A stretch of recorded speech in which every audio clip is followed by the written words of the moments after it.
Taylor Swift is causing a massive price crash on BaT. Or is it just a price correction? I don't know. Let's find out. This is Bid Nerds, the nerd out show where we guess and predict car auctions. The bidding starts now. Nerd! Bid Nerds is your daily YouTube car game show where we predict the online auction results of the most interesting cars on Bring a Trailer, Cars and Bids, Hagerty Marketplace, and more. It's just like the Price is Right game show. Play along and see if you can beat the nerds.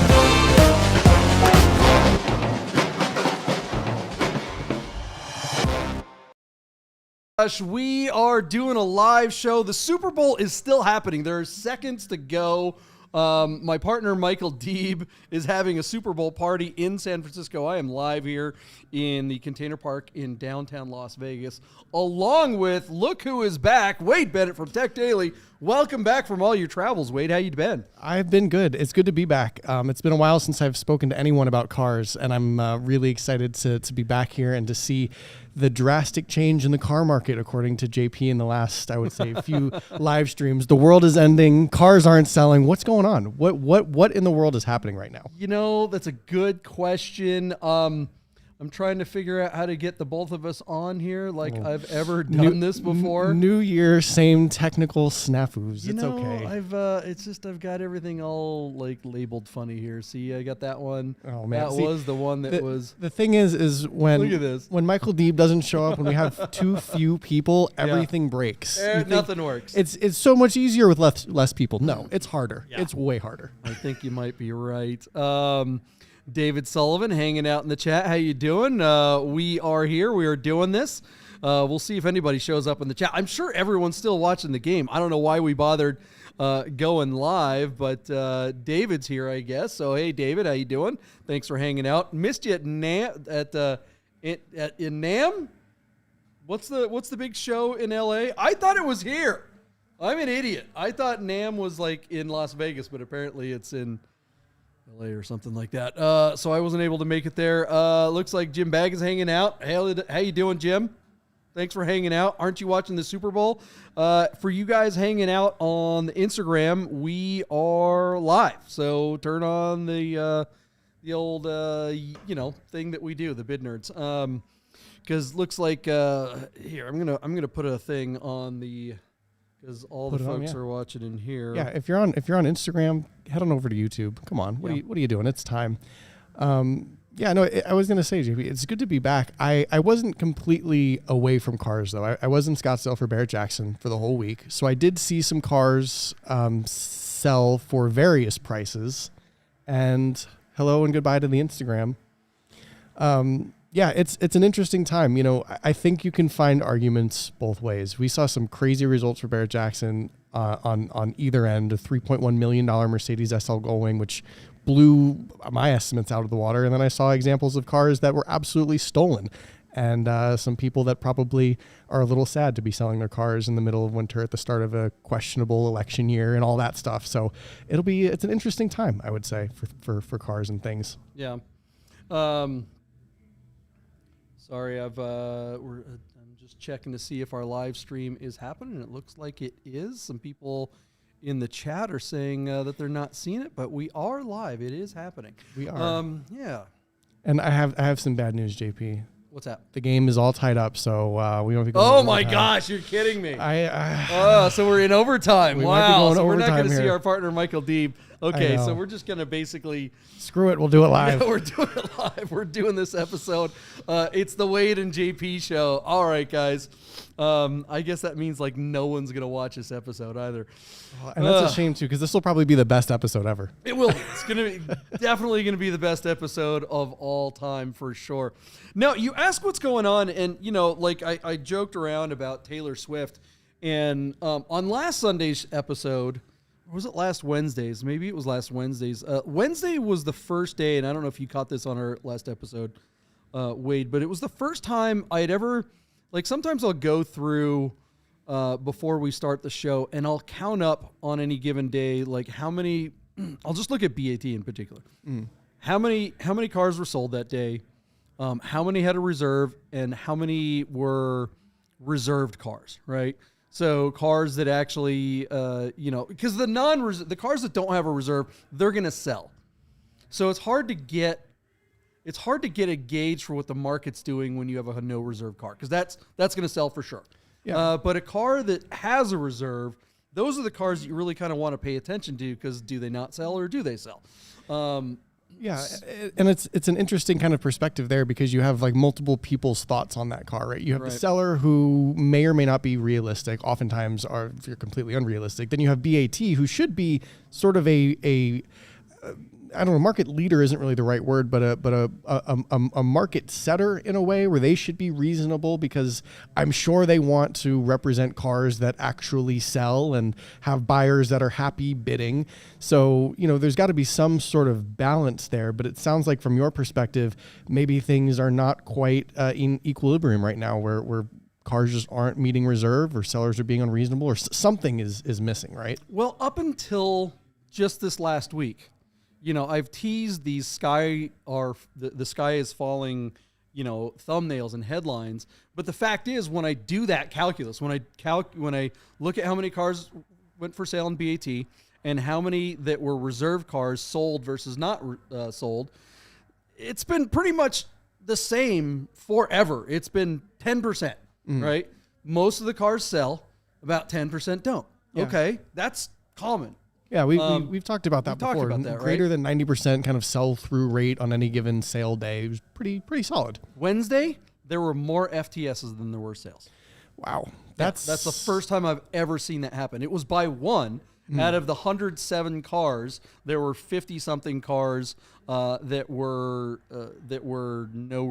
had reserves, and it was right down the middle. There was exactly one more car that FTS than actually sold. So that's the first time I've actually noticed that. So I think that really is an indication that maybe something is actually happening. Now, I've been watching since then, and the last couple days been kind of the same. I was expecting, we've always said too that Sundays are a tough day when you're selling against the not Super Bowl, but NFL in general. During the football season, you really don't want your ad running on a Sunday morning. So I was really curious, will Taylor Swift screw up the sales, given that this is the biggest NFL day of the year? And the fact is, the football game, the Super Bowl isn't until the afternoon. So even Taylor Swift doesn't have a whole lot of sway here. Most of the cars on BAT actually sold this morning. So, back to the kind of normal thing. And some of the numbers are pretty huge. I mean, we've seen darn near, like, some of the FTSs that we talked about last week, Wade, we're talking about 100-mile 911s or whatever, or 993 Turbo S's that failed to sell at $900,000. It's like, what? Okay. Come on. What are you doing? Why wouldn't you accept that, right? Some really odd expectations. So it's like, I don't think the market is absolutely correcting, and we're absolutely dealing with the wintertime. That's the bottom line, is that we are in the worst time of year to sell a sports car. Most of the country is covered in snow, or at least nobody's thinking about sports cars right now. You're coming off the holidays, so people have got extra expenses that they're kind of trying to catch up from. And people are freaked out, and there are all these other things going on in the world. But I think ultimately it just comes down to winter, correction, yes, and things are getting back to normal. And the correction really is, it's like, okay, a lot of times it's like a year over year, right? Okay, things were this high, and now they're kind of getting back to normal. But we have that weird 3-year bubble. That burst. So the correction is going back to 19. What were prices back then?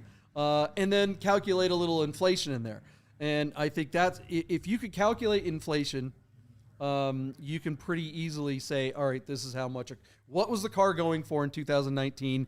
Add 25, 30% from an inflationary point of view. And that's pretty much where you're going to get at, because that's back to normal. That's back to what they were worth before. What do you think of that analysis? Yeah, I think that's a very fair look. There's got to be a sort of reversion to the mean at some point. And there's a lot of different kind of car markets, right? There's the new car market and the used car market for regular everyday people, which has been massively inflated for a myriad of reasons. And I think that has kind of pushed up some of these collector cars and exotic cars, sometimes even more so than those regular everyday cars. So we're going to see all these cars probably come back down. But my question to you, JP, is, we are kind of on your topic of inflation and maybe the economy. We're kind of at this weird point now where stocks that are at an all-time high in a winter time, in an election year. I mean, if we come to the summertime and we're still in a bull market of all things, I mean, will prices go back up? I mean, what happens in the summertime? Where do we go from here? Yeah. But yeah, it's a good question because yes, there has been a rip in normal stacks. So things that, in the stock market, you're seeing even precious metals, real estate still holding, what do you call it? Bitcoin, all the crypto stuff is doing really well. The question is, what goes first? If something does set off a collapse, an actual collapse, what's the canary in the coal mine? Is it cars? Is it crypto? Is it the stock market? From my perspective, I think cars are always an indication. Real estate is obviously the big thing, but from a car's perspective, we have auctions at the start of the year like Barrett-Jackson, and while I was there, I saw a lot of big numbers for a lot of big cars. And there have been auctions in years past where maybe they didn't get the numbers, but they had hundreds of cars that they couldn't fulfill in the docket because they had thousands of cars. They were at max capacity for sellers, and they were at max capacity and then some for buyers. They had more than 6,500 registered bidders, which is insane for 2,500 cars, and they had hundreds more that they wanted to sell but couldn't find a spot for in the week. So there just seems to still be a huge market of buyers and sellers. And like you said, I'm curious which way, what goes first, who says what, because it seems like there's still a lot of money out there for cars. And I don't know if we're going to see anything too crazy, but I think the spring and summertime are going to be the first big indication of which way it falls. Yeah. I mean, look, there is a lot of money in the system. No matter what anybody says, the feds keep saying, "Oh, we've got inflation under control." It's like, it's just not going up as much as it was before. Which is, it's really who you're listening to when it comes to these economic indicators. Yeah. They're still spending money like madness. And when they spend money, when there's an omnibus bill, or when they're saying that they're going to spend money on a war or a wall or whatever it is that they say they're going to spend money on, that's not what they're actually doing. It's just another way for them to create money. And when they say they're going to spend money on a thing, it's just giving money to someone that's going to wind up dumping it into the system. There is still a ton of excess liquidity out there. There's a lot of speculation out there about what's going on in like the commercial real estate market. And as we go into spring, a lot like San Francisco, where they're trying to win a Super Bowl right now, right?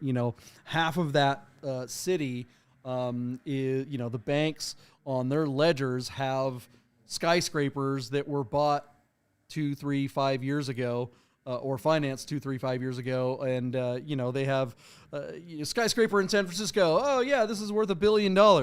Well, there's a bunch of leases, 80% of the leases that are still going in those buildings are going to have to be redone here. They're 2, 5, 10-year leases. Those leases are coming up. And when it comes time to renew those leases, the companies aren't renewing those leases because nobody's coming back to work still. Yeah, commercial real estate vacancies, I think, are at a relative high right now. All-time high, yeah, all-time high, right? Yeah. It's crazy high, especially in West Coast, in the big cities, right? So what happens is if you're a bank and you have $1 billion asset sitting there, okay, that's great. You have your deposits, and you have the money that you got going out and that you're giving loans. And when your deposits dip below a certain level, you're what's called insolvent, right? That's how banks collapse. Well, if you have a bunch of assets that are still at overinflate, they don't realize the loss on those buildings until they actually try to sell it, and that's when they realize the loss, and that's when all of a sudden their ledger goes from up here in deposits to down here, and now all of a sudden everyone's freaking out. That's what happened at SBF when interest rates went up. That's another thing. So will interest rates go down? Who the heck knows? There's a lot going on in the economy. There's stuff. There's wars that people are talking about and all kinds of things. And obviously the election is a big thing. Whether or not, and this isn't about who you should vote for or who you shouldn't vote for, but let's be honest, the fact that there's an election going on gets a lot of people's minds off of fun sports cars. If you think that, half the country is divided, right? Pretty much right in half. And one half of the country thinks the world's going to end if the other guy gets in. And so does the other side of the country thinks that the world's going to end if the other side gets in. So are we going to see a spike in values for, off-road bug-out vehicles? Who wants a sports car in the apocalypse? I was going to say Unimog prices all-time high incoming. But no, it's interesting you say that, though, because as, not to harp on the politics thing, but in an election year like this, you'd think people would be more distracted than they are. But this election year has been oddly quiet. And I think that there are just other things that people have been focusing on. For now, I'm sure that'll change, but it feels like an oddly quiet election year so far. But one other thing I want to That's an interesting perspective, because from mine, it's certainly not. It seems the exact opposite. Really? I don't know. It's just, it's been odd from my perspective. But one other thing I want to mention too, from the car market perspective, in the same way that real estate is, like you said, when push comes to shove, when it's time to sell an asset, a building or a car, a lot of people think things are worth what they think they're worth. And at the end of the day, the market sets the price, the buyers set the price. And I think just like, the commercial real estate, the buildings, the banks and all that, a lot of these car people, whether you own one car or a car collection, you think it's worth one thing. And now we're seeing it may not be. So I'm kind of curious if maybe there's an all-encompassing inflated value of a lot of things right now, and we're just kind of working our way back down to reality across all the different markets. Because like you said, everything is kind of similar, and whether it's real estate or cars or anything else, the market dictates the price, and it becomes real when you put it up for sale and somebody says, I'm going to buy it for 50 and you think it's worth 120. And that's something you need to deal with. And I think a lot of people are starting to deal with that right now. Yeah. Michael G is asking, hey, is this about politics or cars? I mean, but look, it's about markets. It's about the whole thing. Everything affects the values of these cars. And it's, the classic car market doesn't exist in its own bubble, its own world. It might have its own bubble, but it's not like it's not connected to everything else that's going on. So, but to that end, let's get to reconciling the predictions that we made on the last episode. Looks like Michael Deeb, it's going to be forever till he gets on here. Jim is saying, let's hope for a correct, not a crash, right? Yeah, I support that. A nice correction would be good. Yeah. And that also gives people opportunities to get into stuff, to actually, a lot of people haven't been driving these cars because they've been worried about the values going nuts. And, maybe it'd be nice to see some people getting out there and actually driving. Okay. Thanks for bearing with us on that stuff, guys. We Tune were in next waiting week for Econ 101 with JP. Right, it's true. It's okay. We're just trying to kill some time more than anything else, but I think we're going to go to overtime and beyond in Super Bowl over here. Yeah. I think it's what is the score right now? It's still 19-19 in overtime. They've still 9 minutes left in the first overtime. So. All right, so nobody's watching the show. Hey, for the nerd herd, for you guys that are watching, thanks for hanging out. We love you. And if you guys are watching this particular episode, you are die hard.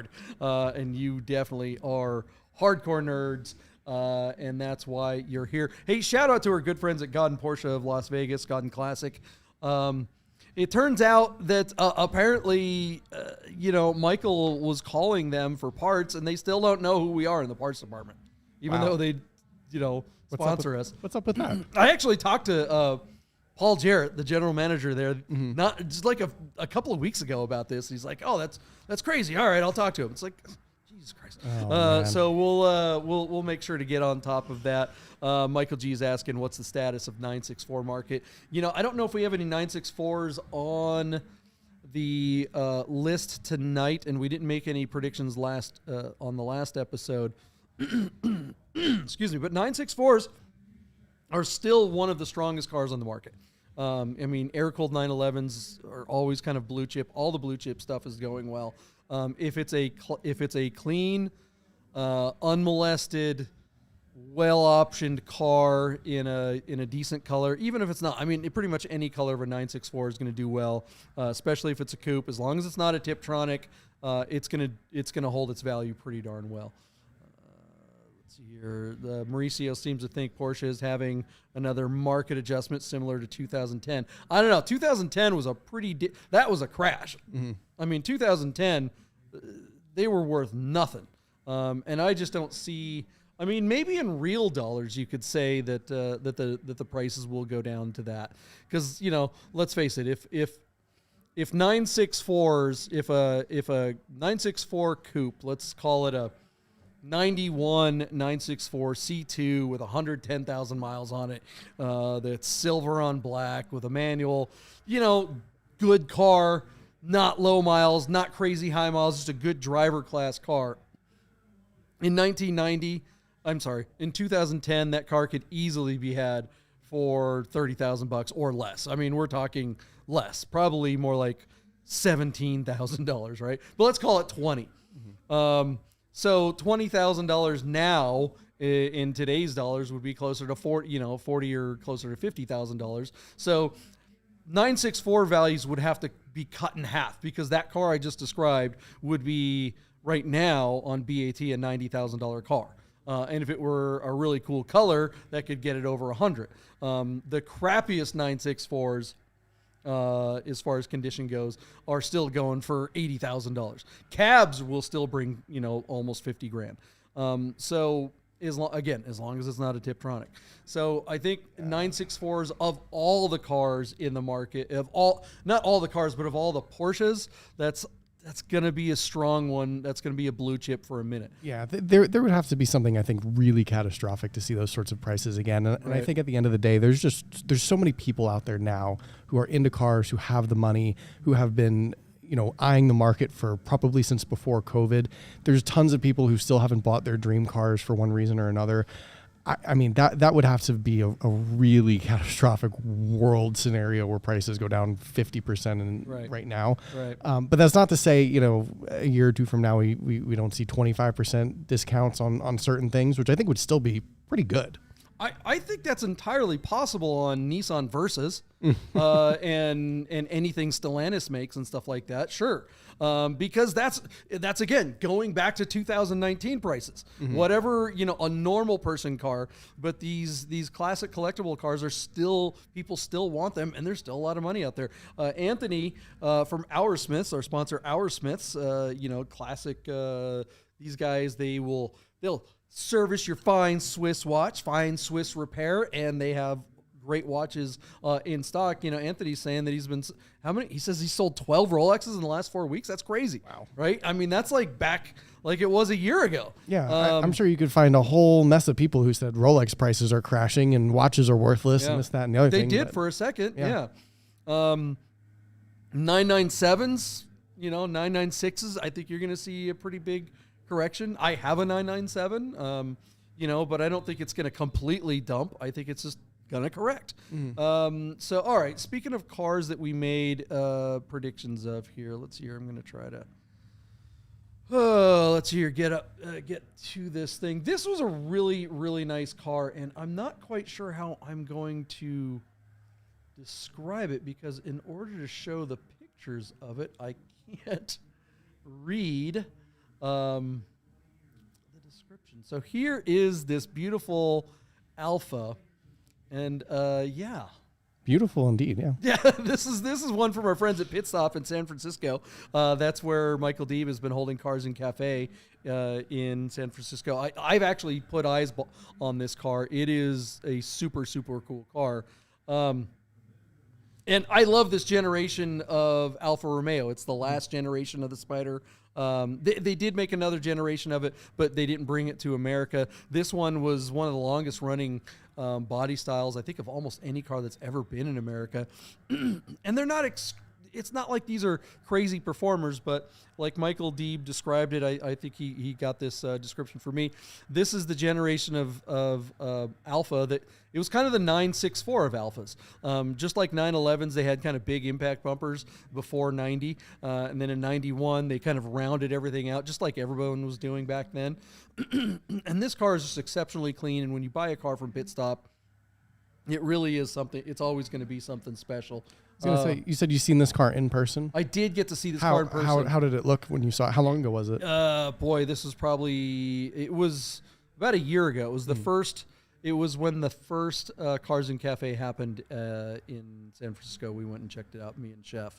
And so this car happened to be there. And I'm actually... Were you enticed? Were you a little enticed by this car? Very much, because I had a white on black 86 Alpha Spider when I met my wife. And so this car really has a lot of nostalgia for me. I would love to own this car. And, you know, when I saw it, I was like, oh my God, is this for sale? And they're like, yeah, it's got to be. But I knew since it was Rafi's car, I was like, yeah, it's going to be expensive. It's going to be, these can be had for $10,000, $15,000 for pretty decent ones. But if you're getting something from Pit Stop, it's not going to be, the run of the mill. It's going to be the nicest one of whatever it is. So, and I think this one had like 14,000 miles too. So fill me in as somebody who isn't as familiar with these cars. If you get a $10,000 or $15,000 example of this car, is it going to be a maintenance and reliability issue where you have to have $5,000 set aside just to make sure it runs? Or is this the kind of car for like $12,000 and maybe $1,000 a year in maintenance, you can still enjoy yourself and not cry once a month when something breaks? Yeah, I mean, it is an old Italian car, but they are actually surprisingly, I don't really want to use the word reliable here, but these are not pieces of junk. They're not like a Fiat, right? Sure. This powertrain is a powertrain that they made for years and years and years. They worked a lot of the kinks out of it. It's pretty simple. There are some Achilles heels that are, I don't know if they're Achilles heels. They're just things that typically go wrong with them, like second gear synchros are notoriously bad, but that's usually because the transmission mounts go bad. So if those things have been sorted out, you'll pretty much be okay. Top ends, not uncommon to need a rebuild, but you're talking about a twin cam, inline 4-cylinder, nothing crazy insane.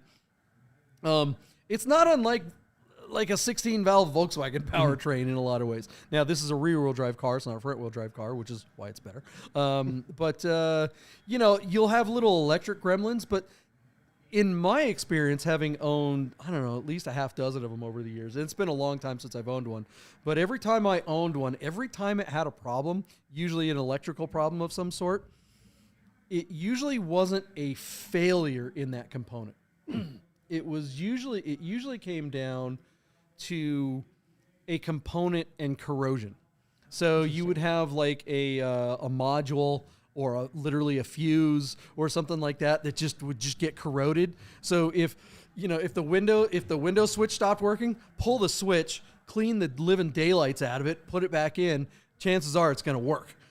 So contact cleaner is your friend if you own an Alpha. Knowing where where all the modules are is and where your fuse box is very important with one of these cars. Again, lots of stuff will fail, but it's probably not because the component just completely gives up the ghost. If the buyer is watching, pro tip from JP. There you go. Yeah.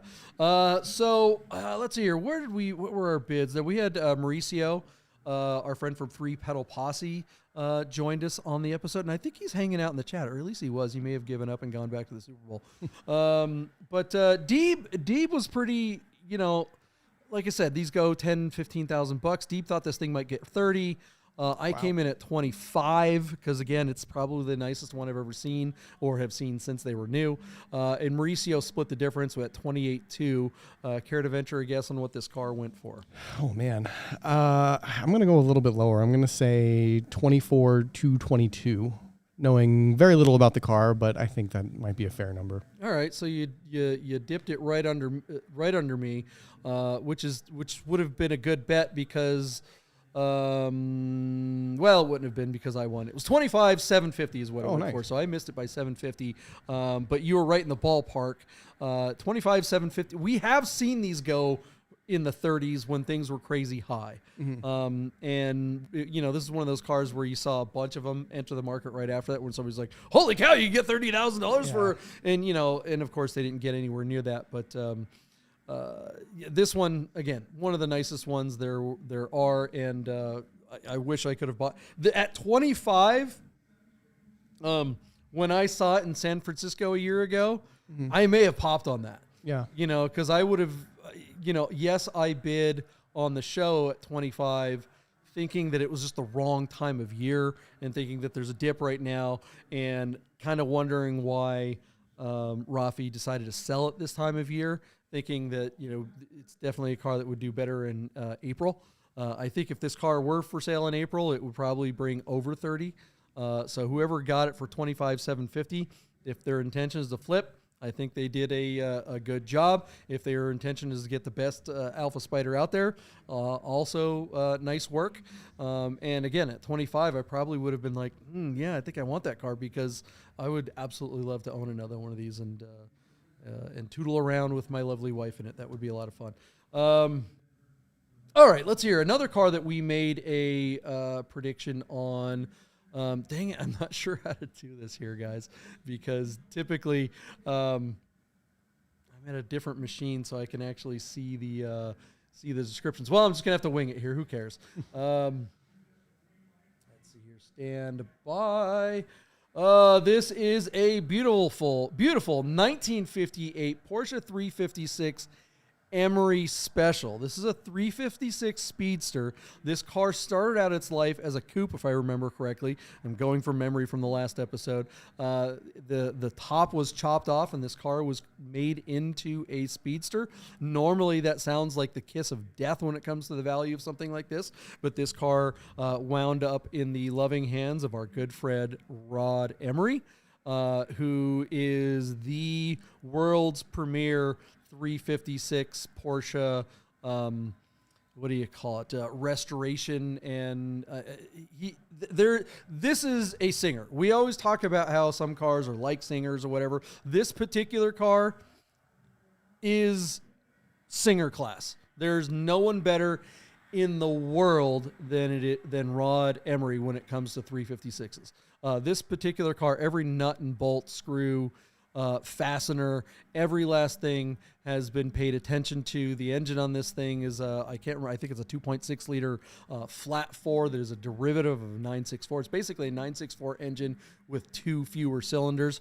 This thing puts out at least, I think it's like 250 horsepower, and it probably weighs absolutely nothing. Look at this car, Wade. You sitting in this thing, I think your head would be sitting above it. I windshield know. line, right? I think from the chest up, I wouldn't even fit in it. But it's a beautiful car, and I'm curious from your perspective as someone who seems to know a little bit about these kind of cars, in transforming this car from a coupe to a convertible. You said that in a lot of cars and a lot of other things that would kind of be the kiss of death. It'd be a weird thing to do. But for this particular car, would you say that it's an overall advantage, a plus, something that's enticing? How many coupe to convertible conversions are there? I mean, what's sort of like the idea behind doing this? Like, what's the story? What is so enticing about making a car into a convertible like this? Well, I mean, the 356 in particular is, when it comes to a speedster, this is one of the most iconic cars of all time, right? And our friend Emory likes to typically do the whole coupe thing. But I don't believe, if I remember correctly, he's not the one that took this car and made it into a speedster. I think someone else did. And he kind of refined the car as it was. So normally you would never ever want to chop the top off of a coupe to make a convertible, right? Sure. I mean, because anything. Of anything, right? You're talking about the shoebox effect. We've talked about this many times. If you have a shoebox with a lid, it's more rigid. When you take the lid off, it becomes very loosey-goosey, right? It's four pieces of paper at that point. Right. So So cars that are like actual convertibles, typically from the factory, are reinforced with that in mind. So because this car was restored by Rod Emory, you know that all those things have been taken care of. Whatever needed to be done to restore the rigidity of this car and to optimize every last piece of this chassis, you know it was done, and it was done right. So there is absolutely no problem. No one is going to look at this car and say, that's a negative. I'm concerned about this car. I'm going to pay less. I'm not going to pay premium. This is as blue chip. This is about as premium as you get. Seeing an Emory car in this color of blue, I don't know if I've ever seen one. I think the Super Bowl's over because I'm hearing it is. Do we know who won? Kansas City. Kansas City pulled it out. Wow. Yep. So we're going to have a very, very pouty Michael Deeb here shortly. I know. think. Yeah. Nobody mention it. Nobody talk about it. Nobody talk about that. Yeah. No. So so again, yeah, chop the roof off of any car to make it a convertible. You're an idiot. Our good friends at Godden Classic, they are every year Porsche Classic is requiring Porsche Classic partners like Godden Classic to participate in a restoration challenge, right? So the car that they chose this year is they found a 1988 911 491, so that would be a factory wide body car. But Steve, the manager of Porsche Classic down there, he found this car at auction. It was a convertible wide body with big terrible chrome Antara wheels on it. From the 90s. I mean, it's just so brutally bad, right? And he's looking at the car going, okay, so what's off on this thing? And he checks the VIN number, and it didn't sell, and it was, I'm not sure what the auction was or whatever. It wasn't BAT. It was some kind of dealer auction or whatever. But he happened to check the VIN number and found out that the car was actually from the factory, a Targa. Which is something that was done a lot in the 90s and the early aughts. Air-cooled Porsches were so cheap, and convertibles have always been more expensive from the factory, and people were like, and Targas weren't very popular for the longest time, especially air-cooled Targas. So they chopped the top, some idiot. This was very common. It was like making cars into slant noses back in the early aughts and late 90s. They chopped the Targa loop off of the thing. So that ruined the rigidity. Yeah. They put a convertible top on it, and it just looked like a Dookie looking convertible. Yeah, I'm sure there was wheels, more than one thing that was off about that car from the inside and out. Yeah, so it's kind of weird. Yeah.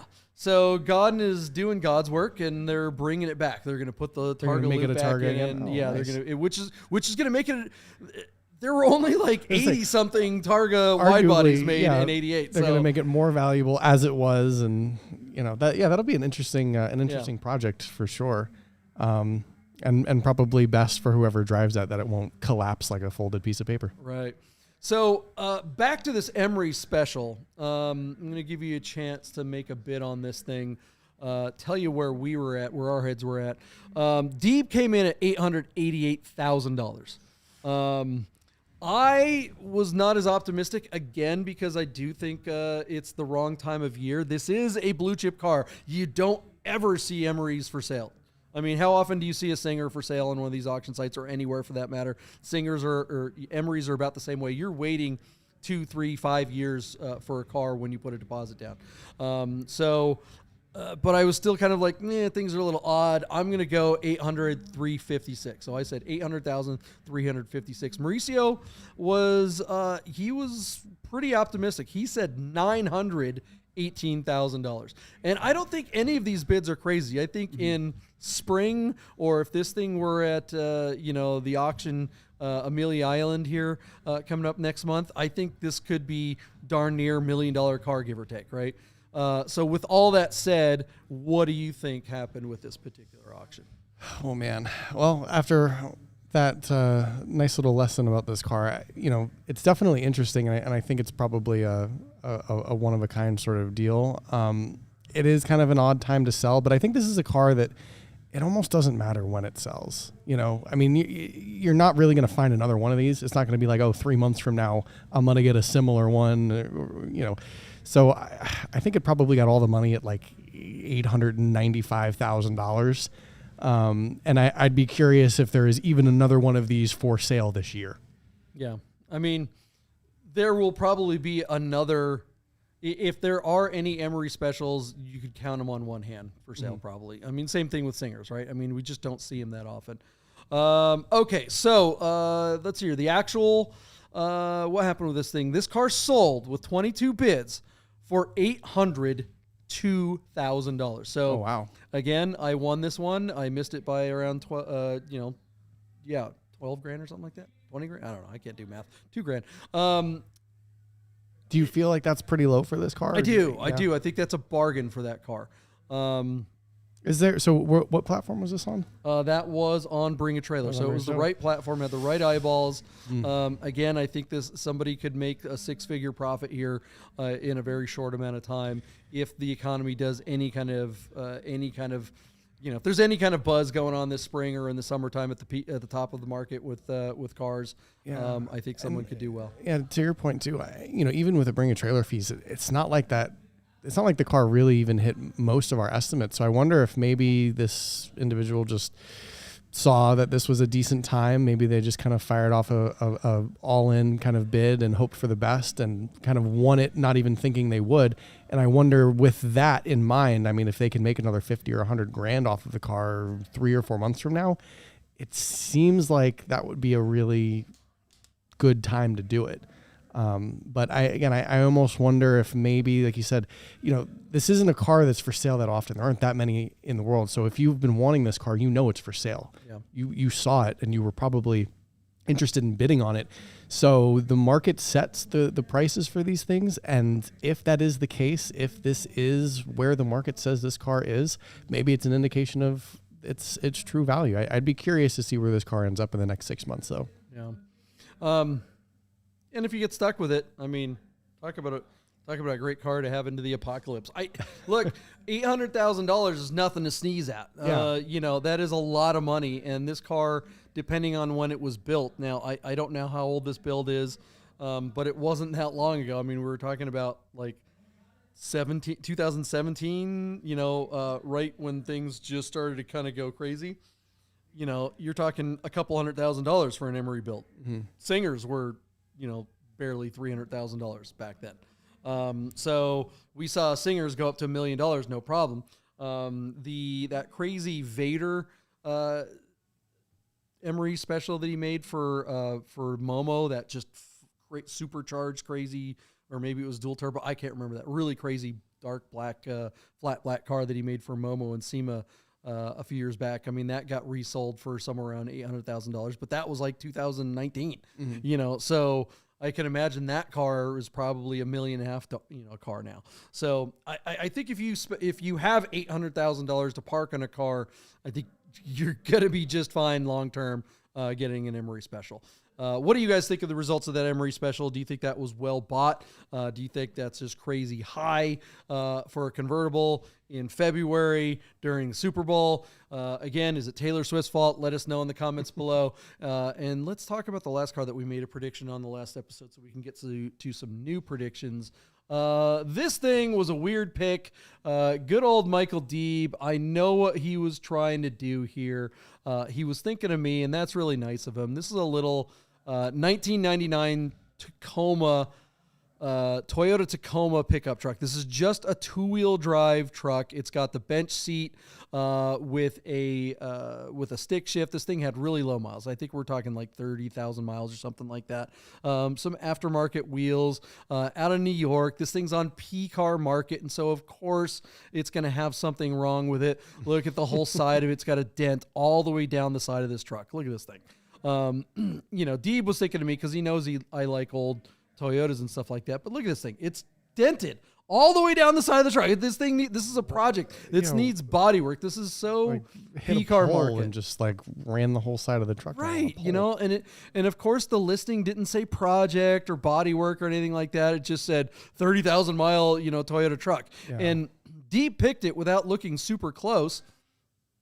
And he didn't even notice the body damage. This is so indicative of P-Car Market. This is why you really have to be careful when you look at P-Car Market listings, because they are going to try to hide stuff. They are They are used car salespeople. They're the kind of used car salesman that will like get a car that's got a leaky head gasket and they'll pour, stop leak into the head to keep it from, steaming for just a couple of miles and it'll blow up on you, 5 miles down the road. They're that kind of old school dealership. They pay extra for an engine detail to make sure that nothing you see is leaking. Right, exactly. You do not trust anything you see on PCAR Market. Keep your eyes wide open when you're looking at stuff that they've got for sale. But that said, look, these are fun trucks. Or, I don't know. Is it a fun truck, really? That's not the right thing to say. Is there any concern for this being an East Coast truck at all in your mind? Yeah, I mean, you would absolutely want to be careful of rust on something like this, but I think the pictures underneath show that it was fairly okay. I mean, it wasn't like there was surface rust or whatever, but didn't look like there was any cancer or whatever. The truck looked to be like a perfect truck for someone who cleans pools or needs, a truck on the ranch or something like, no matter that dent down the side, who cares? Don't even bother fixing it. With 30,000 miles, this is the kind of truck that you could do whatever job it is that you do reliably forever. And this becomes a fixed cost. You buy the truck, and that's the only thing you have to spend for transportation is fuel, right? And oil changes maybe every 400,000 miles. I mean, you just don't have to do anything to these trucks, right? So if you want a work truck, I would way rather have this beat up work truck than any new truck made by any American company. This truck will outlast anything Stellantis just has made in the last year, Ford, anyone. Yeah, inside and out too. I mean, we talk quite often about the technology in a lot of these new cars. This is not a car that the screens are going to go bad, the software update bricks it, this, that, and the other thing. Like, this is a car that's very sort of analog, very mechanically sound and straightforward. I'm kind of curious from your perspective on a truck like this, and we can get into the price in a second, but is this the kind of truck that still falls onto the side of like a good solid used car, or is this something where like they're selling it as almost like this quasi low mile collector enthusiast thing? Like which side of the coin is this truck on? Well, that is the right question, because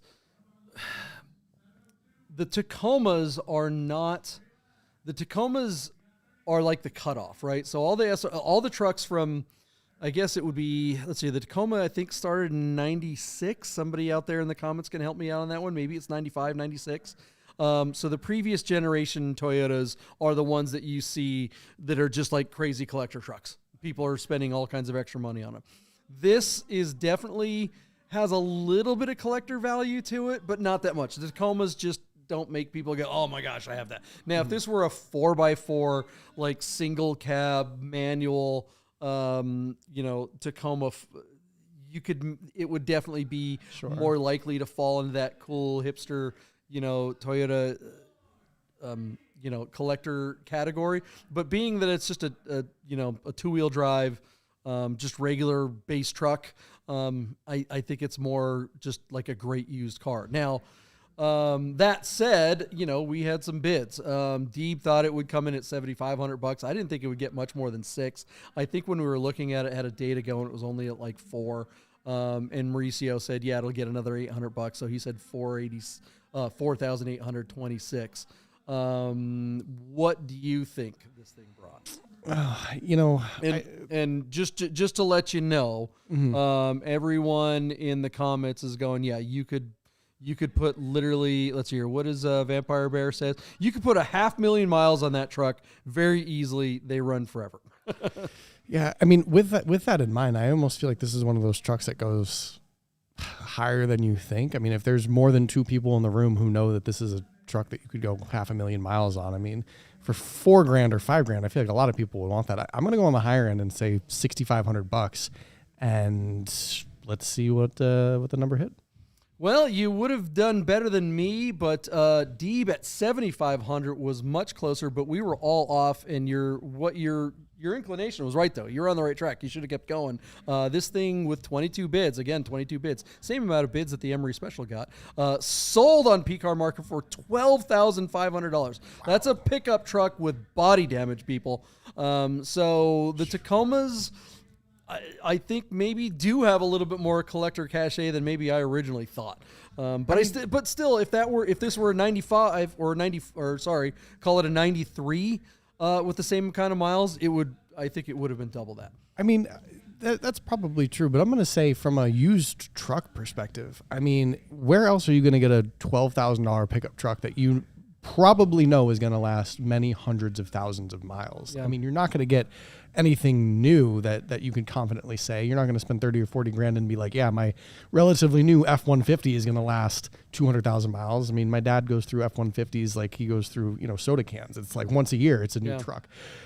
So, I almost feel like this was something where they maybe paid a premium, but this is like a really solid used truck that I think somebody is going to use it as like an investment for a business or a side hustle or something, versus buying a new truck now or new-ish for 30 or 40 or 50 grand that is just not going to last. Yeah, I mean, kind of work out that scenario I was talking about. It's like, let's say you literally are going to start a small pool cleaning business. You need a truck, right? Mm-hmm. And for 12 grand, that's not getting you anything new. No. That's not even a down payment on something new these days, because nowadays you got to have 20% down. And the interest rates are going to be crazy high. And you're talking about a car that be like, so yeah, you go get that 150 or a Ranger or something like that, or even a brand new Toyota. Mm-hmm. But why would a brand new, even a base? They don't even make base trucks like this anymore, right? No, do they? No, I think Ford still has their like workman special pickup trucks and stuff, but even those I think are still like 35 or 40 grand at with least. Nothing. And you can't find them like that, because that's one of the things that's the only thing that's keeping like trucks alive. I don't even know if that's the right way to put it. So in the American truck market, over the when everything was crazy, you had things like the chip shortage stuff, right? Mm-hmm. So the vehicles that everybody wanted were the fully loaded ones. So the base trucks, the vehicles like this, an F-150 with vinyl interior and no carpets and steel wheels, and steel wheels and stuff like that, they just didn't make any of those. They were they're going, we can get gross on everything that we make, so let's put every freaking option you possibly can. So when it comes to like actual work trucks, they're actually, the values of those are kind of high. There's still a shortage of those. Yeah, and you see, a lot of these construction sites, people will roll up with like an F-150 Platinum, and I'm like, really? Like that's what the foreman has, right? But then everybody else is like, well, that's all we can get. Yeah. So your inclination is right. So like, if you're going to start a small business, if you're just a little guy, you're going to buy the pool scoop, some chemicals, and you got to get insurance and get yourself bonded and stuff like that. Driving hundreds of miles a day potentially. And the last thing you want to do is, have a $600 nut that you got to cover before that. Just as an operating expense. And then you have to have commercial insurance. It's like, it just gets crazy. So if you buy a stupid little truck like this for $12,000, it's maybe overpriced because it's got a dent in it and whatever, but that's the only cost tires, some basic maintenance stuff. If you know how to drive, the clutch will even last forever. I think this truck, even at 12 grand, that's high. But I still think it's just, you can justify it. Yeah, definitely. It could just be the last vehicle you ever buy. If you do think the world is ending, this is definitely a truck you want to get, man. Yeah, this is one of those, post-apocalyptic, will run forever sort of trucks. But I think we'll see it out on the road as a work truck for a while. What kind of stuff I'm watching on YouTube? I was targeted some ad for like a EMP shield. Oh, good. Like somebody's selling a thing that you can attach to your, car to shield it from EMP blasts or, whatever. So it's like, tune in next week where we have MRE sponsorships. Right. Hey, so if you're that company that does EMP shields, we're happy to sling some EMPs. That's my impression of that guy. All right, let's go to a commercial break, and we will be right back with predictions. Hey guys, I gotta tell you about our friends Godden Porsche of Las Vegas and Godden Classic. If you're looking for a new Porsche or a classic, you gotta call our friend Steve at Godden, this guy. Save yourself the hassle of screwing around with all the auctions like we always talk about and just talk to Steve. He'll find you the classic Porsche you're looking for, Godden Porsche of Las Vegas. If you don't subscribe to Bid Nerds on YouTube right now, I'm gonna shoot this 997. If you said, wait, that's a 996, you're a nerd. So subscribe to the new YouTube channel, Bid Nerds. Get those nerds! Hey guys, you're probably looking at your watch and wondering if Bid Nerds will ever end. So you better talk to our friends at Our Smiths to make sure your Rolex, Tag Heuer, AP, or any fine timepiece is in tip-top shape. Our Smiths, fine Swiss repair. We are back. Our Smiths, we know what time it is. I'm texting my partner Michael Deeb. Let's see if he's got to be feeling pretty ishy. Yeah, that's tough. That's tough. But there's always next year. There is always next year. His team just lost the Super Bowl. So we feel bad for him. Yes. F's in the chat. We feel bad. A little consolation, some frowny emojis if he pops in. But, yeah, now everyone's joining us now. They're coming off the Super Bowl and they're joining us in the Nerd Herd there. The Nerd Nation rocks. Chris Carbine's hanging out. Vampire Bear. Jim Baggins has been here the whole damn time. He gets a gold star. He gets a gold star tonight. Of course, Anthony's hanging out. Gerd's finally in the chat. Who else is hanging out here? Looks like we're just having a good time here.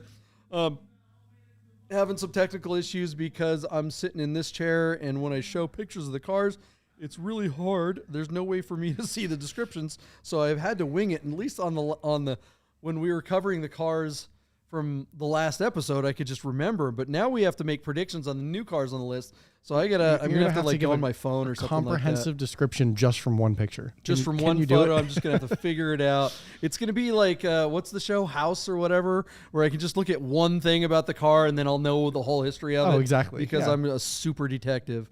Let's see here. Okay, I think I got this. Yeah, this is gonna be fun. This is gonna be clunky. But all right, let's get to some predictions. We got a couple. Well, there's at least one heavy hitter in this mix. I'm going to start with this car. Let's bring it up. Hang tight with me, Wade. No problem. I'll pull it up on my phone too, so I can so I can read along and fill it in. Yeah, I feel bad on this side because you for the folks at home, he has a command center behind him right now, and I'm just sitting here like staring at the ceiling while he's clicking away. Oh, nice, Ford GT. Yeah, this is so we talked about a Ford GT on a couple of episodes ago, but it was the earlier version. This is the current one. This is a 2020 Ford GT Carbon Series. This car only has 796 miles. What a crime. Of course, these things were twin turbocharged 3.5 EcoBoost V6. Why would they call it an EcoBoost? That, like, I know it is, but that just sounds like why would you put the word EcoBoost in a hypercar? What happens is when you have that brand name to the engine that you're putting in other things, and then you bring it to a car like this, you can't not call it what it is because then it's a problem, So you got to be honest, right? But yeah, I agree. It's kind of it's an awkward thing, and I think that was one thing that with these cars that people were kind of iffy about. But I mean, it's it's still a Ford GT. It's still what it is. But yeah, a minor blip, a minor critique. So I'm not very sure what the hell the Carbon Series is. This thing is a lightweight Carbon Series package. It's got carbon fiber wheels, Brembo carbon ceramic brakes. This has an Akrapovic titanium exhaust system, exposed carbon fiber stripes. Let's see here. This has, it has 6-point racing harnesses, butterfly doors, of course. That's not specific to the Carbon Series. They all have that. This has a clean Carfax. Michael Deeb says he's still saying goodbye to everyone. But these cars, I mean, this is a hypercar if there ever was one. Definitely a different car than the previous generation. Personally, I like the old ones better. This whiz-bang looking spaceship of a car is neat on paper, but it does absolutely nothing for me. What do you think, Wade? Yeah, I agree. This is a car that I'm relatively familiar with.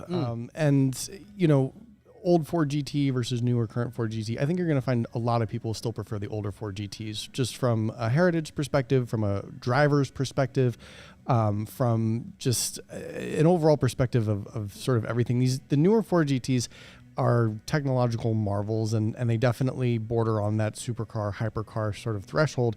But I just don't think that they had that same appeal. You know, with that being said, this is still a 6 or 7 figure car, and the Carbon series. So the Ford GT has endless different special editions and trim packages and this, that, and the other thing. They have, you know, regular Ford GTs that are still $800 to $1 million, and they have these Carbon series. They have lightweight cars. They have Le Mans edition cars. They have all sorts of different special edition Ford GTs that you can get with different options and different paints and different packages and different things. So this is sort of like a one tier up special package option for the Ford GT that some people find desirable, but it's not anything so crazy where it's going to command like twice as much than a similar regular new Ford GT. And to your point about the mileage, what's sort of interesting about these cars is I've only ever seen one other Ford GT with like miles. There was a Ford GT a couple of years ago on Bring a Trailer that had like, I want to say 40 or 50,000 miles. And it was driven up in Sedona, Arizona, like daily driven. And it was like kind of a big deal. Most of these Ford GTs are just passed along from millionaire to millionaire with basically no miles, the new ones. And weirdly enough, at 796 miles, that's like kind of high for this car. Like you can find new or current Ford GTs with like no miles pretty easily. So 796 miles is actually a car that is driven. Now, I consider that kind of a positive because at least it's been driven, you know, 200 miles a year. And you can take this to a Ford dealership and actually get it serviced relatively straightforward. So, you know, it has its perks, it has its pros and cons, but to your point, JP, I'm not a huge fan of these cars. Granted, I don't have an extra $1 million laying around. If I did, maybe I'd buy one, but I think even if I did, this probably wouldn't be my first choice. Yeah, it's funny when you talk about what $1 million gets you or somewhere near that. I mean, you know, we talked about before the break that little Emory Special 356. I mean, that's a car, a little 4-cylinder with 250 horsepower. That I mean, if given the choice between this crazy hypercar thing or an Emory Special of almost any kind, it's not even, there's not even going to be a moment's like equivalent. It's like the Emory, period, done. Well, It's just done. I mean, I would divide it across like 3 different cars. I'd still rather have an older Ford GT, you know, maybe an older or newer 911 and something else. I mean, sure. There are Well, yeah, I mean, but that's the thing. There's always that exercise, right? It's like, okay, if you had X amount of money, what would you spend it on? And you know, this is definitely not a car for someone that doesn't have other cars in the garage. If you are someone who's considering purchasing this car, a real person, you have however many Ferraris, you have the old, you know, probably Ford GT, you have, you know, SVJ, you have just a bunch of stuff. You probably already have an Emory. This is a car for a collector. Probably not a car that someone's going, oh man, I just won the lotto, or I just finally, you know, sold my first company and I finally have $1 million to buy a car. This is probably not the first one on anyone's list. But to that point, what I've found interesting about the Ford GTs and following them for the last couple of years is there was a point where these were solid 1.1 to $1.2 million cars, even like regular Ford GTs, not the special edition, not the Le Mans, not the Carbon series, the lightweights. In the last year or so, I've seen some of these Ford GTs struggle to reach that $1 million threshold. I've even seen them struggle to reach that $900,000 threshold.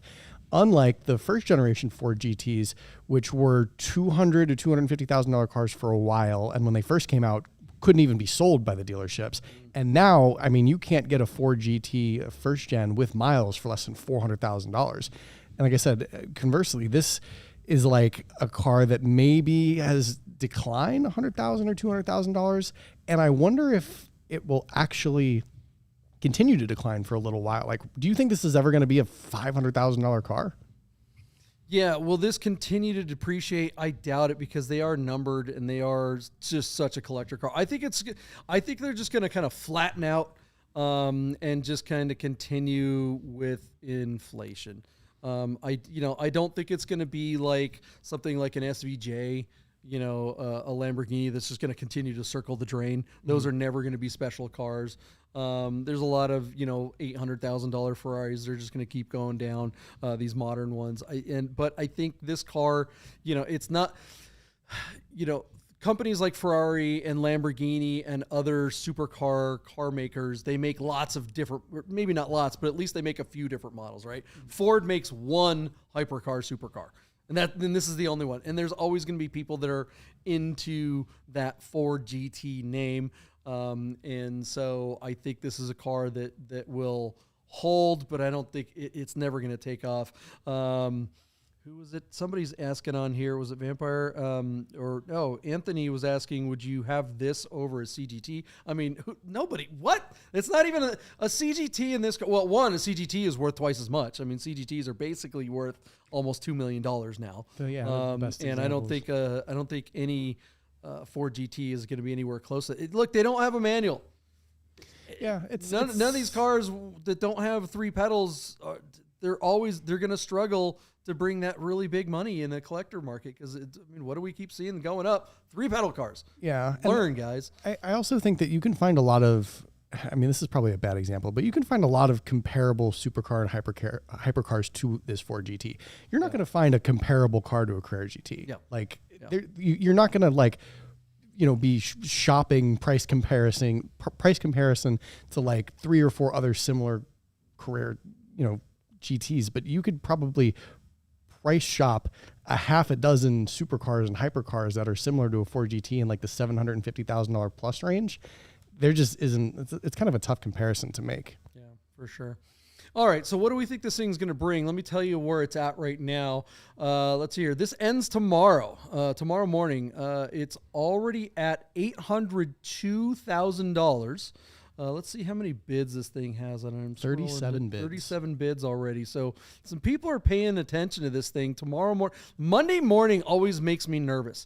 Monday morning, it's like, I just don't know if I'd ever want my car closing on a Monday morning, because Monday is like, if the stock market's going to do something crazy, it's going to do it on a Monday morning. You know what I mean? And I just feel like people are like they're looking at their stock market portfolio or their crypto portfolio, and it does something crazy Monday morning. They're not clicking over to BAT to buy $1 million car.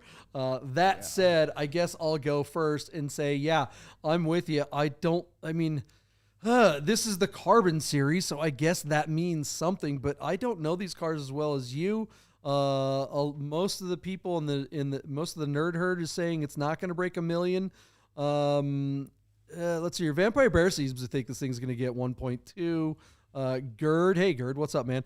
He's at 998,000. I like that number. Jim's at 925 grand.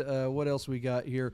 Anthony's at $1.2 or 1.2 as well. So, oh no, he's saying CGT sold for 1.2. That's not his bid. Sorry, Anthony, I misread that. Look, I just don't think it's going to break $1 million. I think it's just these cars, just people aren't into them right now. So I'm going to say $990,000. I'm going to say it makes maybe almost a couple $100,000 by tomorrow morning, but it's not going to be like some auctions that we see on BAT that double on the final day. What do you think? Yeah, I agree with that. I don't think this is going to break $1 million. I think it's been a little while since you could confidently list your Ford GT and ask for $1 million. I think that was maybe 2 years ago now. Here, there's a high likelihood that any Ford GT is not going to break $1 million now. With that being said, this is a Carbon series, and it has a tiny bit of a premium over like a regular Ford GT. So I'm going to say 985,000.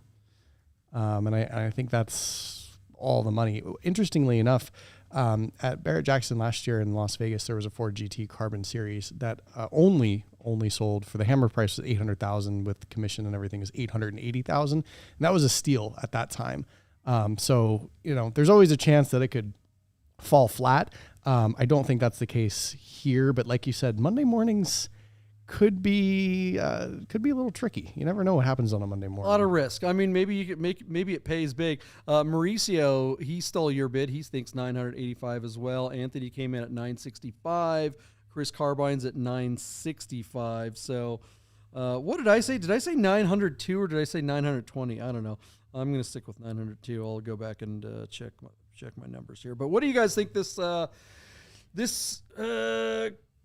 Ford GT Carbon Series thing will bring? Do you think this is going to bring $1 million?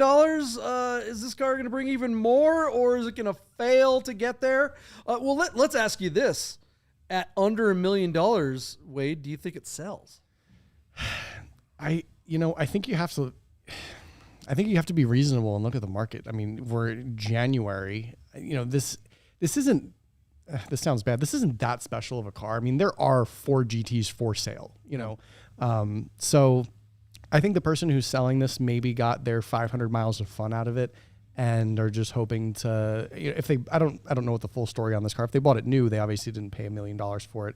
If they bought it relatively recently, they might have paid $1 million or 1.1. And if they get 900 or more out of it, I think they should take that, because I don't think certainly 6 months from now or a year from now, this car is going to be worth more than $1 million. I'm of the opinion that these have a ways to go, because I don't really think they have the fanfare and the excitement that other cars currently do. Maybe later down the road, people will appreciate them more. But I really am of the opinion that these probably have like 25% or more left to go in their lifespan before they bottom out. I mean, this may be a $750,000 car someday. Yeah, you might be right. Somebody was asking a question if this thing had a reserve, and it looks like it does. This is a premium listing, so that means it was probably on for a little longer than the usual 7 days.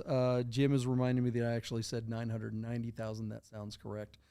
So that is noted in the notes. Thanks for keeping track for me, guys, and helping me out as I am on the struggle bus. Okay, next vehicle on the list. Not as exciting, but I find these kind of interesting. Let's just get to it. This is a 2010. Are you ready for this one? This is a 31,000 mile 2010 Hummer H3T Alpha. So this is the little Hummer. Let me pull the picture up here for you guys. Bear with me.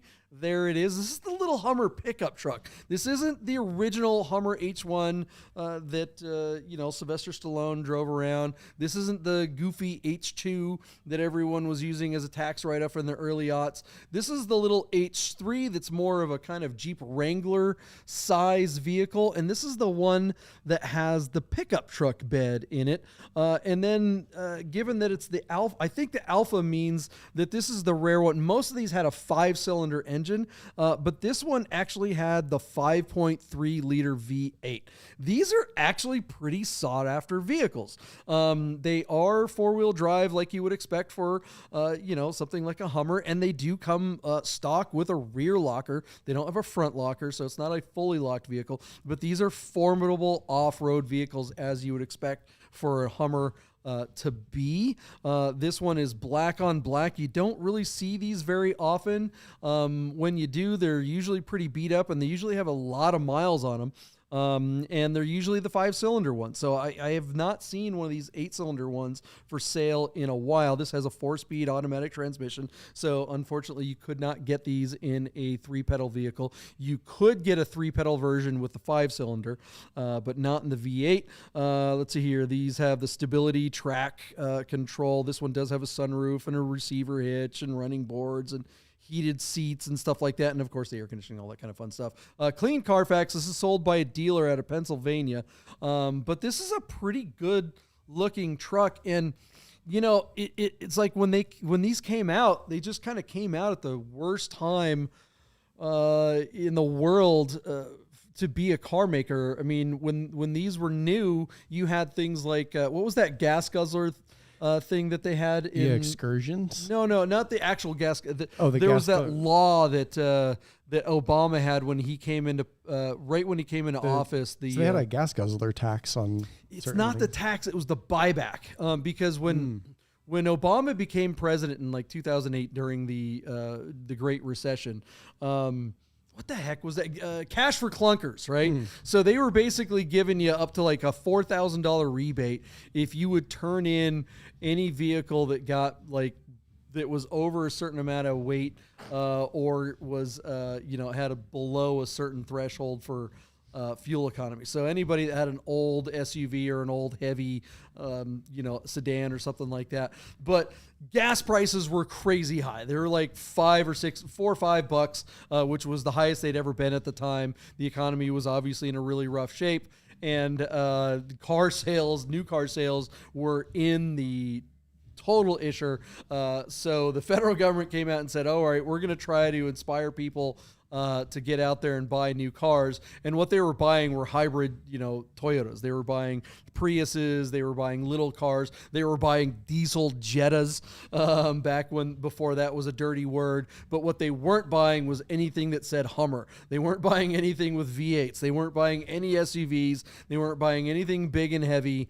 So this thing was just, that's why Hummer went away and didn't come back again until the EV revolution here. What do you think of these? Have you ever seen one of these, Wade? Yeah, I see them from time to time. This is obviously one of the more interesting sort of specs. So, at that time, like you were saying, Hummer had this sort of resurgence where the H2 was this like weird, quirky, rich guy, family van, right? You had rich celebrities, rappers, all these people having H2 Hummers, and then things weren't as fun. Then the economy took a turn. Gas prices were 2 or 3 times as much.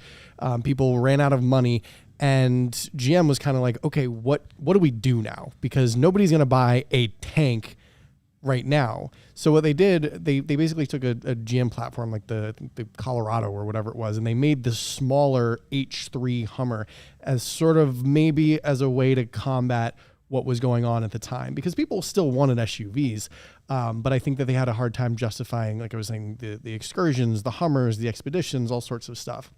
The problem was that it wasn't really good enough. And I think in 2010 was the last year that these were made, and the last year that sort of Hummer, as it was at that time, existed.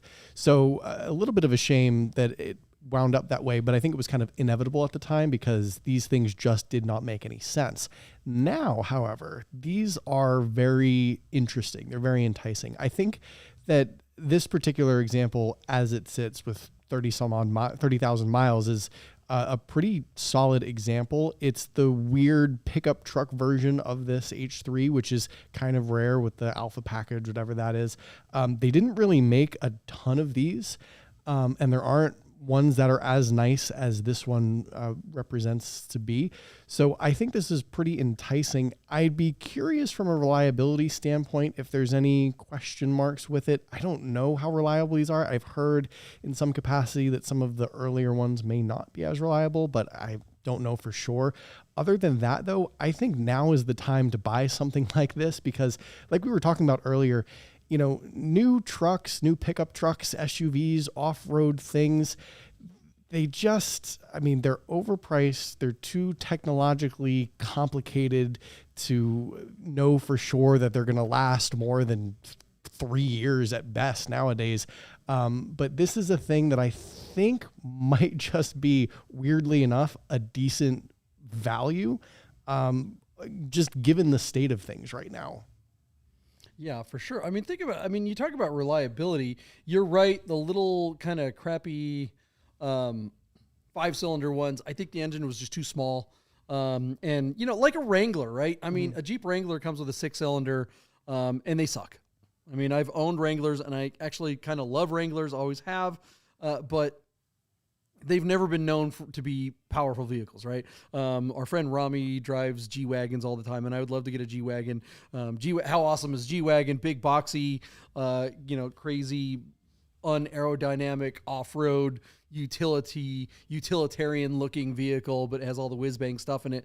But it has this big, huge engine in it. So even though it's as aerodynamic as a brick, you can haul ass in the thing, right? Mm-hmm. You get in a Jeep Wrangler, like a JK, 4-door or whatever, and you're just struggling to go the speed limit. God forbid there's a hill, so going over a pass or something, just driving is just like off road or around town. They're great, but having to go anywhere, it's just like pass a minivan on the highway. You're not going to be able to do it. Yeah, it's a minivan engine, right? I mean, you're basically, if you're passing the minivan, you're basically in the same car. Only at least the minivan is aerodynamic. You're in this bricky thing.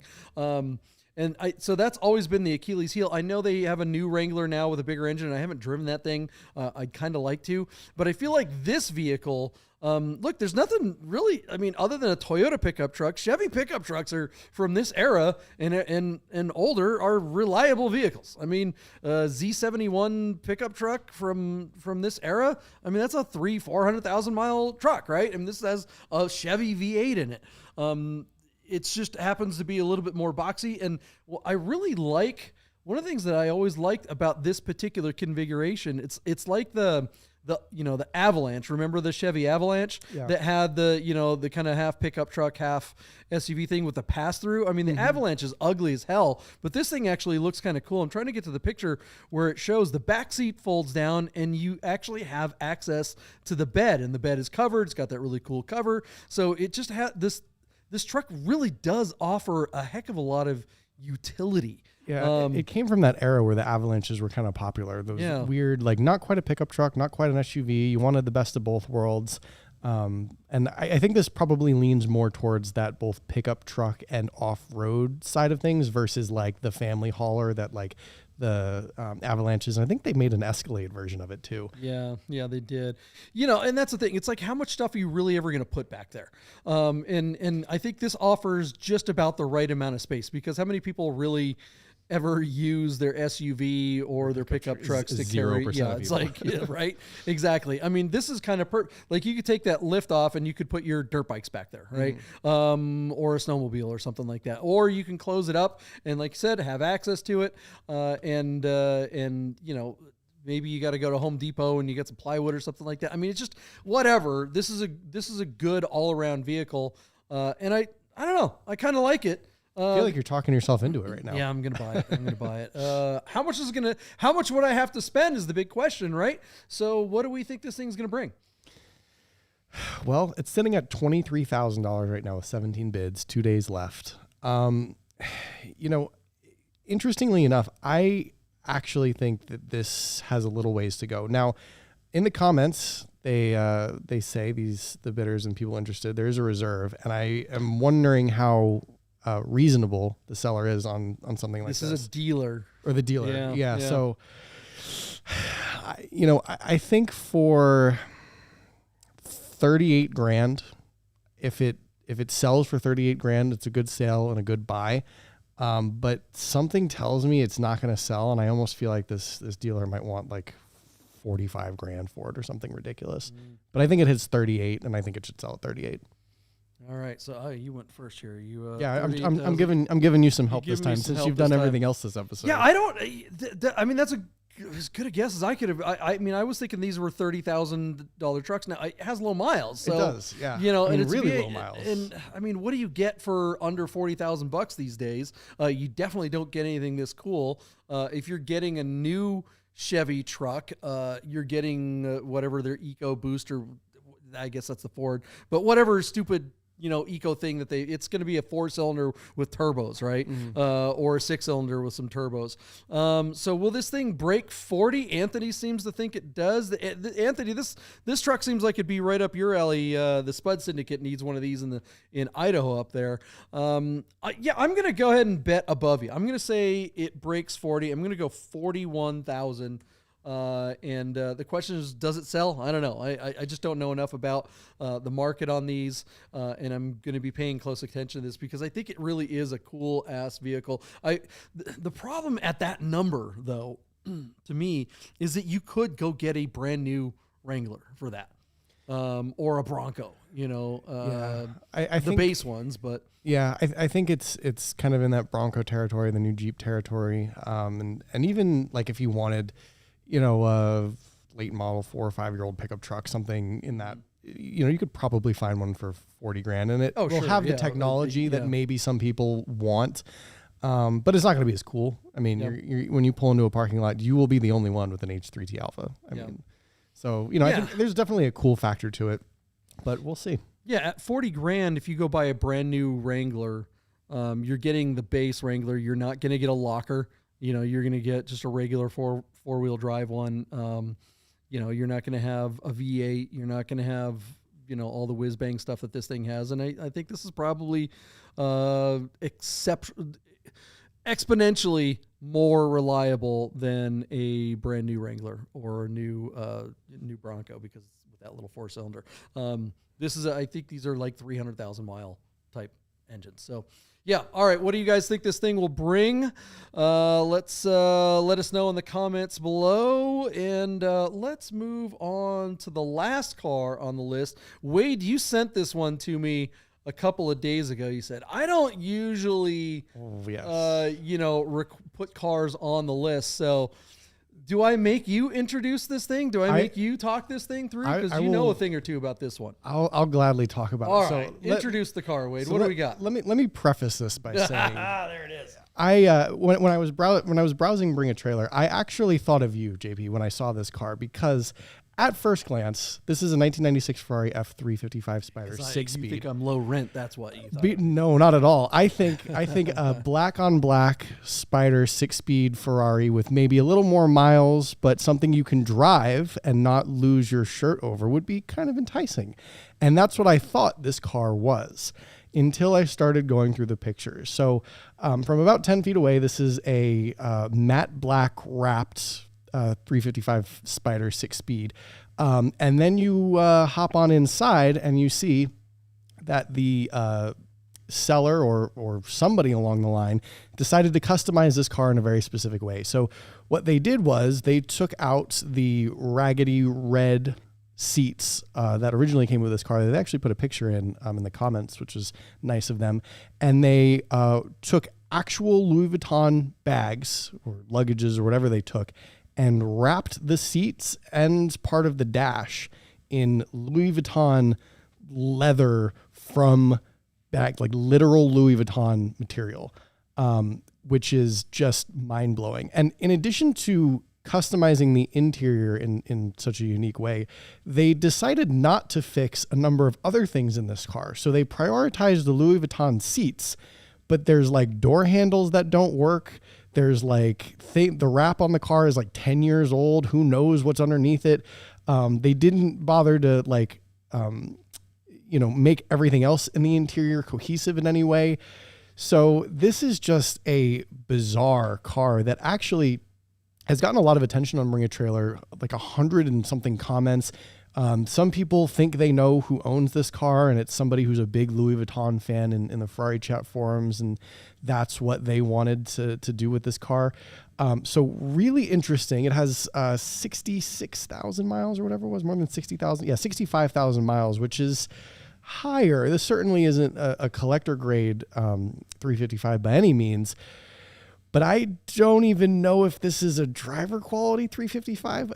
JP, would you ever show up to your Car Zoom Cafe with this car? I love dirtbag cars. Yeah. But does this cross the line? That's the thing. This goes somewhere. This is not dirtbag. This is just so bizarre. Whew, this is cheesier than a block of Gouda. I mean, it is.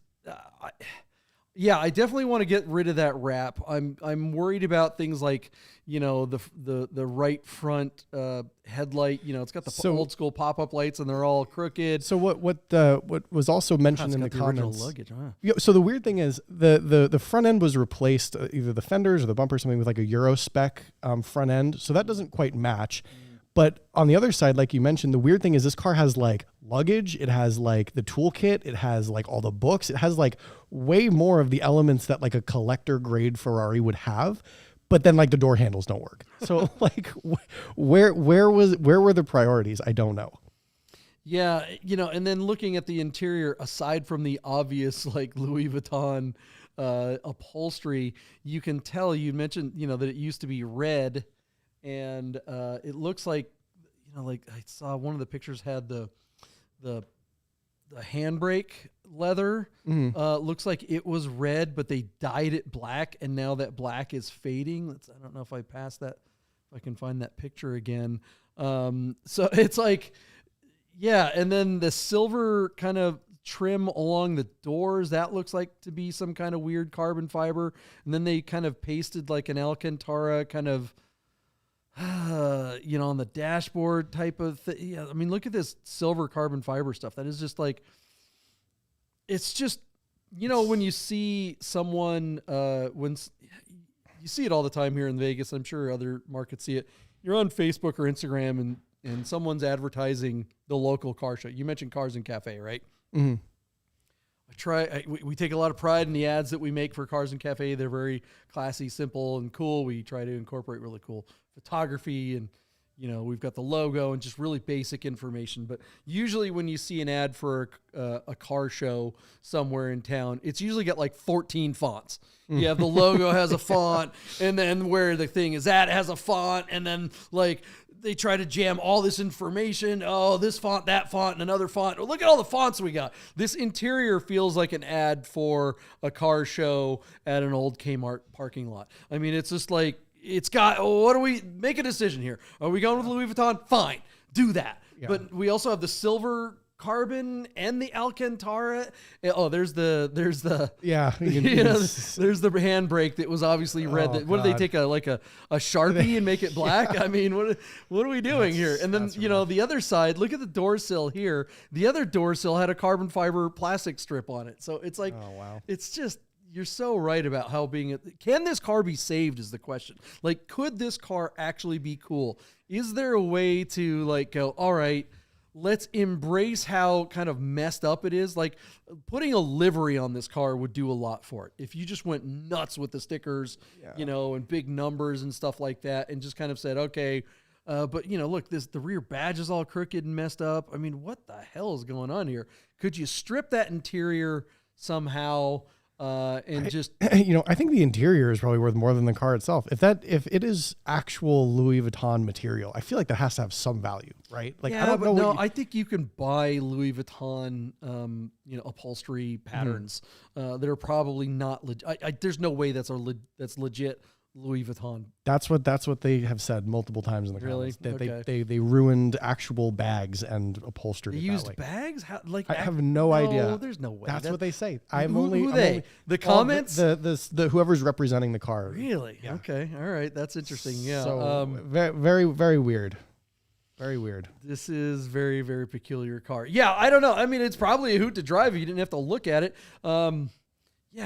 Could you get like, because the seats, I can almost live with the seats. And I'm going to say it. I could live with the seats. The thing is it's the silver door cards, and they took the time to make the seats as nice as possible. Yeah. I mean, they don't look bad. Honestly. No, not at all. And I think if, like you said, if you embrace what this car is, like if you just turned it into the obnoxious car that it is on the inside, maybe in a nice way, it ends up just being like really cohesive and makes sense. I also should emphasize that the representing party wants everyone to know this is not a project car. Nothing needs fixing. It's not a project car. When was the service done? When was the last service? I mean, we're talking about all this crazy, okay. Yeah, that's, one man's project car is another man's daily driver, I guess. I don't know. I mean, service on these is really important. This is an engine out service car. So when was the last time the clutch was done? When was the last time the timing stuff was done? All that stuff, you got to pay attention to that kind of stuff on this era of Ferrari. All right, well, let's get to, what do we think this thing's going to bring? It's got 4 days to go. It's sitting at just $28,000. This is a no reserve car. Someone's buying this thing. Yeah. Which is, for as tacky as the thing is, we got to pass a lot of judgment on the owner of this car. That said, good on them for not putting a reserve on it. I mean, I think that's the only way this car sells, because you would think that whoever owns this probably thinks it's worth $1 gajillion and you wouldn't even bother. But this person apparently is realistic and thinks they're going to just get all the money for it by going no reserve. What do we think this thing will sell for? I guess I'm the host of the show. I got to go first. What do I say? Where is it at already? It's at 28 grand. Is this thing going to even break 40?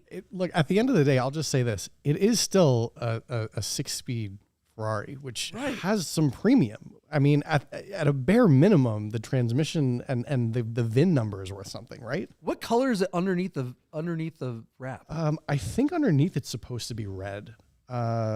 I forget what they called it, but yeah, I'm not sure. If you give me a second, I can find it. Yeah, because I mean that's the thing. It's like if it were actually red, I mean, oh boy.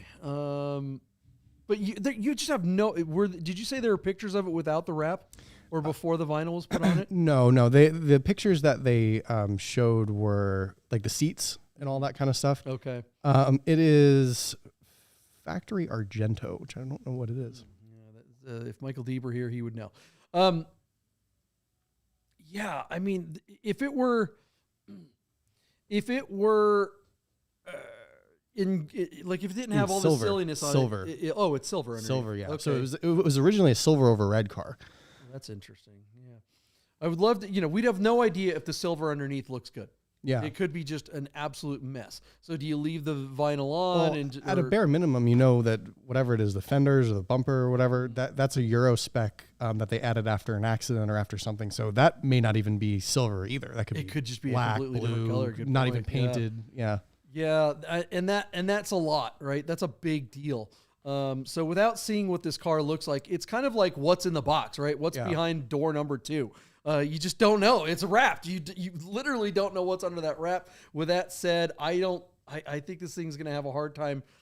I'm going to bid 45,355, and say, look, if we could see underneath the wrap, and if it were decent, and it didn't have the silly interior, if the interior were halfway decent, this should be $120,000 car. Well, maybe not that with the miles. I mean, it's probably more like an $80,000 car. 70 to 80, yeah. Yeah. But because really nice ones are definitely going in that $150 range. This is high miles, weird color. We don't even know what color. What do you think?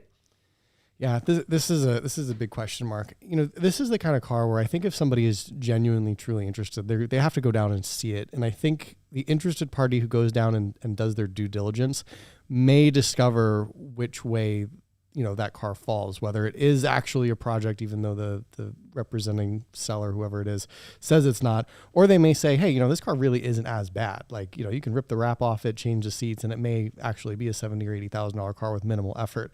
Yeah. I am not on that side of things. I think whoever buys this is going to have a really fun time, and they're going to kind of have a joke of a 6-month period where they, bring it to different events and laugh it off. And I mean, part of me doesn't think it goes over 50 grand, but like, if there's a couple of people who are really interested, they may accidentally overpay. So I'm going to go over 50. I think it goes for $52,500. Okay. It is going to sell though, like you said. Yeah. So, there's some good for whoever is listing and selling it to just say it is what it is. And I almost feel like that may entice a little bit more. I'm always of the opinion that if you are confident enough in the car and listed at no reserve, and whoever is representing this car is putting comment after comment, responding to everybody, putting all this stuff in, there's got to be a slight premium in how that car is being represented, as horrendous as it seems to be. Yeah, I mean, it certainly would be fun to rip around. Yeah, but just okay. I mean, is a fun little joke car worth $50,000? Not to mention the downside if it needs service. I mean, you got to figure that's $10,000 just to service this thing. Mm-hmm. So at 50 grand, you put another 10,000, you're at 60. You have no idea what the paint's like underneath. The interior is just a mess, and would take a lot to get that right. I guess who's got that kind of money just to goof off? Yeah. The tough part with a car like this, like you said, is the money that you're going to put into it from a cosmetic standpoint, the seats, the interior, the paint, the bodywork, whatever, that's not going to pay as much in dividends as mechanically all the things you could do to it. But arguably, I don't know 100%, but I feel like the time and money commitment to it is going to be more on the visual side of things versus the mechanical side of things potentially. And if that's the case, I don't know that you'll ever get your money back out of it, but maybe it's a labor of love and you want to build your own Ferrari 355 and that's probably what you're going to end up having to do. Yeah. All right. Well, what do you guys think? Let us know in the comments below. And that is all. That's all the bids for the night. That's all she wrote. Man, Michael Deeb never made it into his own show. It's okay. He's mourning. Yeah, he's having a hard time. That's rough duty. I do blame Taylor Swift. At the end of we're just bringing it full circle. It is Taylor Swift's fault that Michael Deeb is not here for his own show because her boyfriend beat the San Francisco 49ers in the Super Bowl, and they went overtime. That must have been an extra big heartbreak. Sorry. Feel bad for you, Deeb, but you'll be all right. There it is. That's a show. We will see you guys on Wednesday. I think the whole gang will be back. Nice. Mental's supposed to be back. Welcome back, Wade. It's good to have you in the studio. This was a good practice run. Get the dust off, you know. Yeah. I apologize. This one was a little clunky, guys, but the Nerd Herd makes it fun. Thanks for hanging out. Jim, thanks for keeping track of all the bids. Do you remember what you bid on the H3? Wait, by any chance? Yeah, Jim's asking. I don't know off the top of my head. I think 40-something thousand, 42,000, maybe somewhere in there. But we can play it back. It's on the tape. It'll be on the interwebs. We can do that. All right, guys. We will see you Wednesday night. Hopefully this cold will be done. We'll be all rested up, and we'll have a great show for you Wednesday. Thanks for hanging around on this show. Again, if you want to make sure you have a watch that works. So that you can, make sure that you don't miss the show on Wednesday at 6:30. Send your fine Swiss watch to Our Smiths up in Idaho. And if you want to just, drive your watch up there and you want to do it in a classic car, a classic Porsche to be specific, hit up our friends at Godden Classic at Godden Porsche of Las Vegas. Thanks for hanging out, you guys. We will see you Wednesday night. No!